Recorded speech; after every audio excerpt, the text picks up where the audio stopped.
everybody. I'm here from the Winning Church with my awesome sister Precious, and I wanted to come and tell a testimony for Stella. We are turning 30 today, and we had to just tell the testimony, the biggest testimony that we've seen with one of our members that I just blew my mind. And so Precious has for a long time not been able to see. So I thought she was really joking with me because she always really gives me like, it's always something wrong with Precious, and then I'll be like, okay, you'll be all right, you'll be all right. I just brush her off because that's just how she is. That's how tough our relationship is. Like, we just go at it. So one time,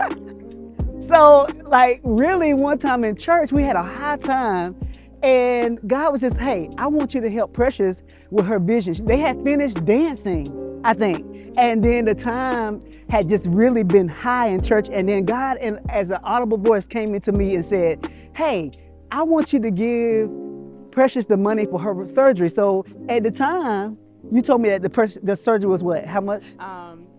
The full amount was $15,000, but my insurance covered 80%. And I received $1,000 from someone in church. Yes. And then the rest, it was $1,800 the rest I had to pay for. Yeah. And she was like in rehearsal, she was like, I don't know where I'm gonna get the money. I just believe God. She would come to church and say, hey, I need $1,800. I was like, okay, God will provide. Yep. And then I didn't know it was gonna be me.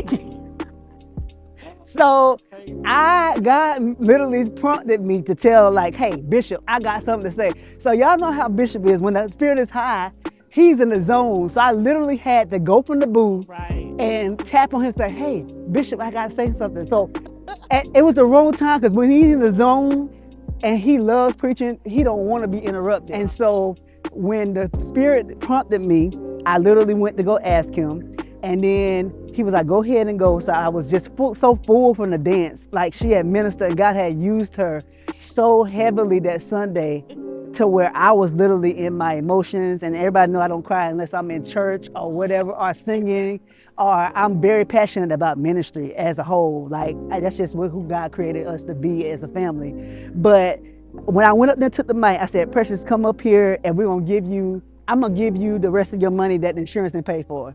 And I said, hey, she's been dancing, she's been singing, and she's been faithful. And it was just such a great time, not knowing, the testimony doesn't stop there, not knowing when I left off the stage, literally, my godmother was there in church, and she came and hugged me, and she was like, I'm so proud of you that you actually was prompted to do that, because the Lord told me to give you every single dime that you're gonna give to Precious. So of course on that, I was just done and full. But that's not where the testimony ends. It keeps going. So my godmother, she was so shy, she didn't want to be on camera today. But she called me a day after and said she got a check in the mail for guess how much? $1,800? That's crazy. And so literally, God really did pay for her surgery. Like, my spirit just leaps still about how the power of God, like, he literally spoke and manifested himself in such a short time. You know, people be like, give, and it be given back to you, but it goes up your head, be like, okay, you know, God, you know, you take it for granted as a kid, but when you get that full giving experience about why you're giving and how you're giving to the Lord, I have no words. And even with the contacts in my eyes. That paid for? I had to pay for that. I did it. My insurance covered it. But I believe that doctor was so concerned. Yeah. Because when I went to the doctors, they didn't know anything about my insurance. Wow. And when I left, I said, oh, okay, well, do I need to make a copay? Yeah. They were like, don't worry about it. Wow. So I believe they were like, you don't have to pay for that either. So everything was paid in full. Yes. Like, literally, your contacts, the surgery, everything. You don't owe us zero. I knew something was wrong with my vision. I just kind of ignored it. Didn't go to the doctor. Yeah. And then eventually, my supervisor was like, you need to go and get your eyes checked. I don't think it's that bad, because at the time it wasn't. Yeah. It wasn't severe. I was able I could see and everything, but it was a slight change. Yeah. And so I ignored it. I finally went, and they told me that it was really bad. They checked my eyes, and I said, oh, ma'am, just to let you know, you have keratoconus. Uh-huh. And what is exactly is it So, keratoconus? keratoconus, Okay. yes. All right. So let's So explain to the people what that keratoconus, is. in layman's terms, it is an eye disease. It's a rare eye disease, Mm-hmm. and basically, your cornea, Mm-hmm. it becomes extremely thin. Mm-hmm. You don't have enough cartilage in your cornea. Oh. So basically, it becomes extremely thin. It is an abnormal shape. Mm-hmm. So it's not shaped like a tennis ball, it's shaped like a football. And as it progresses, your cornea begins to weaken, Mhm. weaken, and eventually it can just go flat. So basically, without the contacts, my vision is 2400.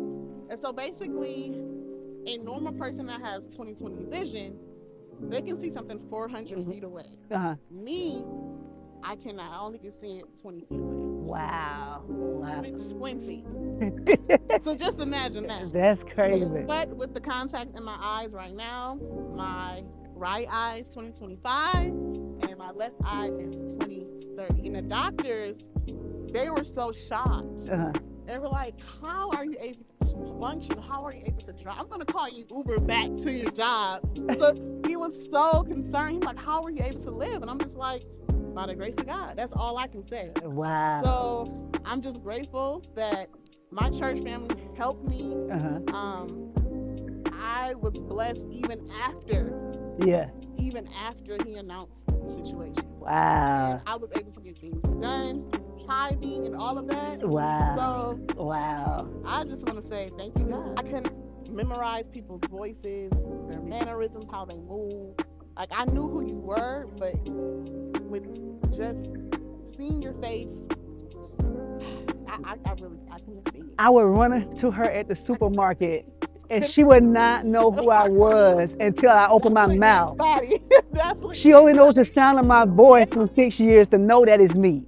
So that's how I knew it was crazy. One time I seen her, I said, Precious, oh hey. I'm like, I know you see me. And that was the crazy part about it. You know, that was the crazy part. So anything you can tell people that, what would you tell somebody that don't know the Lord or doubting their salvation? What can you, how can you encourage them to can reconnect their belief? Like if they don't believe in God, what would you tell them? They don't believe God is real. I'm gonna tell you this, my testimony should be able to let you know that God is real. Because 2400 driving, I could have been in several accidents, but I have been protected by God's grace. I'm telling you, God is real. It's been so many times I could have hit somebody. I don't want to talk too much, but when my mother, she broke her collarbone. Yeah. I had to drive to get her. Thank God she moved to Georgia 2 months after she broke her collarbone, so I was able to drive and get her. I had to drive back 1 o'clock in the morning. I'm driving, and my mother is like, Precious, there's deer. She said she counted about 20 deer on the side of the road. I couldn't see any of them. 2 hours, right? 2.5 hours. She lives in Augusta. And you got there safe. I drove. We came back home in the middle of the night. Nobody was on the road. That is crazy. I could see the deer. The deer didn't even shoot out to run. Y'all, that's nothing but God's protection. Listen, grace. listen. And I believe the prayers of my grandmother, listen, my mother, listen, the church. Yes, yes. Listen, and all you need is this much faith. This much faith. Listen, literally. All you need is that much faith, and you keep going. And man, God will show to you, be protected. Man. So I don't come to church every Sunday just to show off. No. When I play my tambourine, I throw it up in the air. I'm happy.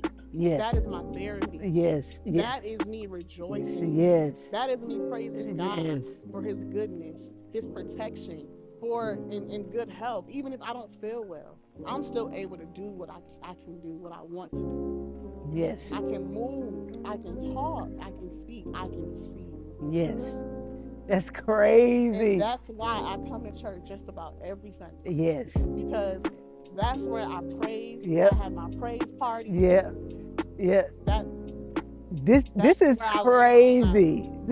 God showed His real self to me, and I'm just so excited, to continue the faith. Yes. Like it's so many things on social media that deter you yes. to say that this is not Not real. But just for Him to manifest that in my life, but all the Jesus. titles, crazy. Real. It's real. It's crazy. Nobody can tell me or her Nobody. nothing different. No. I don't care what comes on social media. Nobody can tell me nothing. Nothing. The importance of to fellowship with your church family, is the connections, the blessed place. Is God has it all orchestrated some kind of way. He's just so awesome. So that's what I want to tell y'all. Happy 30th. Continue to do what you're doing, Winning Church. We love you. And we're going to have a good time today. And we just want to tell y'all, thank y'all for helping my sister. Yes, And thank y'all. I love you guys. happy 30. Thank you.